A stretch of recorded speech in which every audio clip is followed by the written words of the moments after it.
Hey YouTube, MrRampro here again, and we've got another knife review. This time, it's going to be something a little different. I haven't seen too many videos on it out there on YouTube so far. There's a couple, but not a bunch. Haven't seen any in real detail reviews, so hopefully this will be something a little new for you guys. So right here, coming in on the screen, we have the SOG Sogzilla. Now this is like a Chinese version, kind of like Spyderco had the bird line. So it's made in China, keep costs down, stuff like that, with the stricter quality control and all that kind of stuff to get us a better product at a cheaper price, obviously, that kind of thing. So with this one, I think they kind of succeeded, much like Spyderco succeeded with the bird line. Oh wow, that's kind of weird. I didn't notice this before, but apparently these knives seem to have a lot in common. Huh. That's probably just me. They're probably completely different, and yeah, that's weird. That's just me, I'm sure. Anyways, let's scoot this down to the bottom of the screen here. And for size comparison, we'll go ahead and put up our Endura 4 also. You can tell I was being facetious earlier. I do think that the Sogzilla is a direct ripoff of the bird line from Spyderco, even with their explanations on the website. They say, modeled after a prehistoric creature, Sogzilla, the name after the bird line, you know, the old dinosaurs coming from birds kind of thing on this bird line. And even with the hole right here, the eye opening hole kind of thing. And this here is a little different, but they're still trying to model after that same thing because the bird line is doing so well, in my opinion. Now, that's not fact. I mean, I wouldn't take it to the bank, but in my opinion, that's what they're doing. Anyways, let's get on to the knife. Right here, we're using the 8CR 13 MOV steel, so no surprise there. The same that what you're using on your bird. Probably made the same exact factory, honestly. I would doubt that they would change it up too much. You can see that they call it, let me reference here.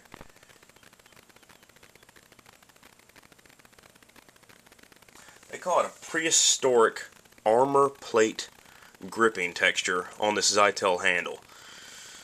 And it looks just like what's on the bird, essentially. I mean, not over grippy, but it's there.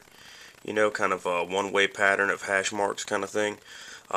This one does go at angles, almost mimicking the volcano grip on the Spyderco, because it kind of goes at an angle slash instead of, like on the bird, it goes straight down. And this kind of does that, going out on that slash, or at an angle. The interior does go at a different angle, so for to and fro grip, so to speak.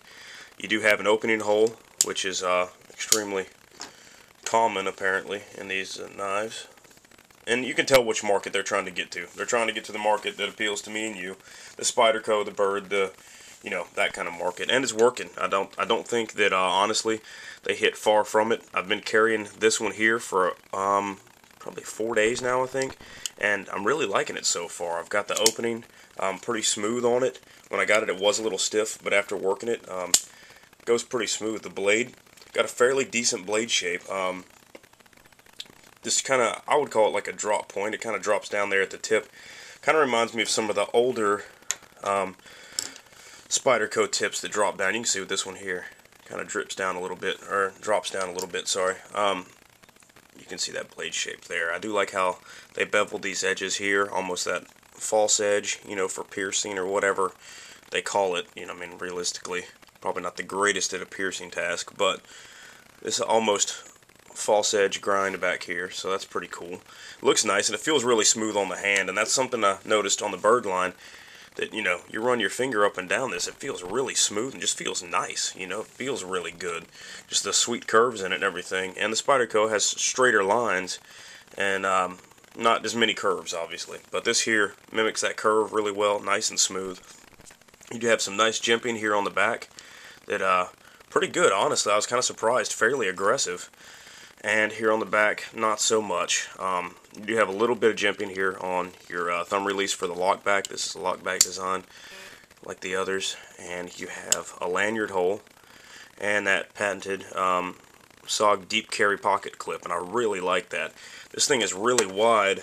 I'll show you a closed option there. You can tell here how, sorry, didn't know I was out of frame, I apologize.